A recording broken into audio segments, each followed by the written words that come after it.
शिक्षण महर्षी होणार नाही भाऊ तुमच्यासारखे दुसरे, शिक्षण महर्षी होणार नाही भाऊ तुमच्यासारखे दुसरे, ज्ञानगंगेच्या हवेत त्रास करतो वंदन आम्ही सारे, ज्ञानगंगेच्या हवेत त्रास करतो वंदन आम्ही सारे. विद्येची आरती देवता माता सरस्वती, जाणता राजा छत्रपती शिवाजी महाराज, कृषी रत्न डॉक्टर पंजाबराव उपाख्य भाऊसाहेब देशमुख यांना माझा मानाचा मुद्रा मानला. सन्माननीय व्यासपीठ, गुरुजनवर्ग व माझ्या सर्व विद्यार्थी मित्रांनो, तुम्हाला सर्वांना माझा नमस्कार. माझे नाव कुमारी अनुष्का लीला बोत्रे. आज मी तुम्हाला डॉक्टर पंजाबराव देशमुख यांच्याबद्दल दोन शब्द सांगू इच्छिते. डॉक्टर पंजाबराव देशमुख यांचा जन्म 27 डिसेंबर 1898 रोजी अमरावती जिल्ह्यातील पापड या गावी अत्यंत गरीब आणि शेतकरी कुटुंबात झाला. कृषी आणि शैक्षणिक क्षेत्रात भाऊसाहेबांचं मोठं कार्य होतं. कृषी महाविद्यालय, वैद्यकीय महाविद्यालय अशी अनेक महाविद्यालये सुरू करून त्यांनी शिक्षणाचा प्रसार केला. पापड या गावात 3री पर्यंत शिक्षण होतं. 4थीचं शिक्षण भाऊसाहेबांनी चांदूर येथे पार पाडलं. त्यापुढे शिक्षणासाठी ते कारंजा लाड येथे गेले. 19 ऑगस्ट 18 रोजी त्यांनी 10वीची परीक्षा ही उच्च श्रेणीत पास केली. 25 जून 1918 रोजी त्यांनी पुण्याच्या फर्ग्युसन कॉलेजमध्ये प्रवेश घेतला. येथील शिक्षण पूर्ण झाल्यानंतर आपल्याला इंग्लंडला शिकायला जायचं आहे. येथील शिक्षण पूर्ण झाल्यानंतर आपल्याला इंग्लंडला शिकायला जायचं आहे असं त्यांनी मनाशी ठरवले. ते म्हणतात ना विद्यार्थी मित्रांनो, ध्येय दूर आहे म्हणून रस्ता सोडू नका, ध्येय दूर आहे म्हणून रस्ता सोडू नका, मनात धरलेले स्वप्न कधी मोडू नका. पावलोपावली येतील कठीण प्रसंग, पावलोपावली येतील कठीण प्रसंग, फक्त ध्येय पूर्ण होईपर्यंत हार मानू नका, ध्येय पूर्ण होईपर्यंत हार मानू नका.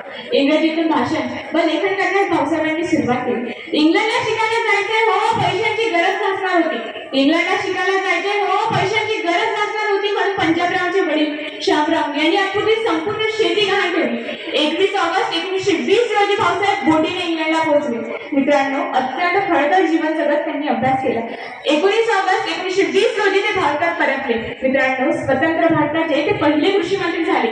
विदर्भात शिक्षणाचा प्रसार व्हावा म्हणून त्यांनी 1931 साली श्री शिवाजी शिक्षण संस्थेची स्थापना केली. ज्ञानगंगेच्या मंडळातील भाऊ तुम्ही तेजोमय सूर्य खरे, ज्ञानगंगेच्या मंडळातील भाऊ तुम्ही तेजोमय सूर्य खरे, तेजाने तुमच्या संकट आहेत चहूकडे शिवाजीचे तारे, तेजाने तुमच्या संकट आहेत चहूकडे शिवाजी तारे. पश्चिम विदर्भात म्हणजेच अमरावती विदर्भात अंदाजाने 1000च्या वर शाळा केली. खुली केली भाऊ तुम्ही सर्वत्र शिक्षणाची द्वारे, खुली केली भाऊ तुम्ही सर्वत्र शिक्षणाची द्वारे, शिकत आहे या वटशाळेत आज बहुजनांचे लेकरे, शिकत आहे या वटशाळेत आज बहुजनांचे लेकरे.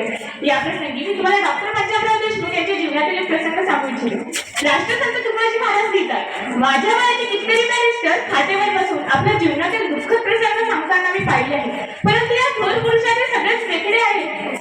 लकवासारख्या बिमारीतून अर्धंग झाला असताना मी नागपुरात त्यांना भेटायला गेले. तेव्हा ते स्वतःविषयी काहीच न बोलता म्हणाले, महाराज आपल्या विद्यापीठातला विद्यार्थी मेरिटमध्ये आलेला आहे. ऐकून मला अतिशय आनंद झाला. राष्ट्रसंत तुकडोजी महाराज म्हणाले, भाऊसाहेब आपली प्रकृती आता कशी आहे? भाऊसाहेबांनी उत्तर दिलं, होईल बरी, चिंता नाही. मला काळजी वाटते ती या बहुजन समाजासाठी, या समाजासाठी स्थापन केलेल्या या संस्थेची. बघा मित्रांनो, असे होते आपले डॉक्टर पंजाबराव उपाख्य भाऊसाहेब देशमुख, आयुष्यभर जनगणनासाठी निस्वार्थपणे झटणारे, जनसंस्कृतीचे संरक्षण करणारे, कृषी सुधारणा, शिक्षणाचा प्रसार आणि शेतकऱ्यांचे संघटन ही त्यांच्या कार्याची स्त्रीसूची होती. मित्रांनो, आज आपण तंत्रज्ञान आणि प्रगतीच्या युगात जगत आहोत, तरी आजच्या युगाचा शेतकरी हा आत्महत्येचा विचार करतोय असे का? असे म्हणतात की शेतकरी हा जगाचा पोशिंदा आहे, परंतु आज या जगाचा पोशिंदा हा आत्महत्येचा विचार करतोय असे ऐकून काळजाचं पाणी पाणी होतो. कृषकांचे प्रणेते शेतकऱ्यांचे नेते तर अनेक आहेत, कृषकांचे प्रणेते शेतकऱ्यांचे नेते तर अनेक आहेत, परंतु शेतकऱ्यांची व्यथा समजून घेणारे आणि त्यांचे अश्रू पुसणारे एकमेव व्यक्तिमत्व म्हणजे डॉक्टर पंजाबराव उपाख्य भाऊसाहेब देशमुख.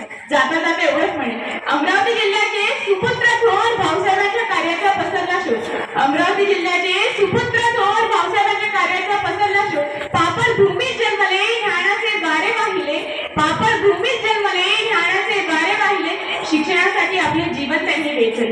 इंग्लंडला जाऊन बॅरिस्टर झाले, इंग्लंडला जाऊन बॅरिस्टर झाले, माय देशीपर्यंत समाज कार्य केले. गरिबी जाणली हो त्यांनी, गरिबी जाणली हो त्यांनी, शिक्षणाचे महत्व समजले, श्री शिवाजी शिक्षण संस्थेचे बीज पेरले, श्री शिवाजी शिक्षण संस्थेचे बीज पेरले. कृषकांचे कैवारी भाऊ कृषीरत्न तुम्हीच खरे, कृषकांचे कैवारी भाऊ कृषीरत्न तुम्हीच खरे, गगनभरारी घेत आहे आज कृषकांची पाखरे, आज कृषकांची पाखरे.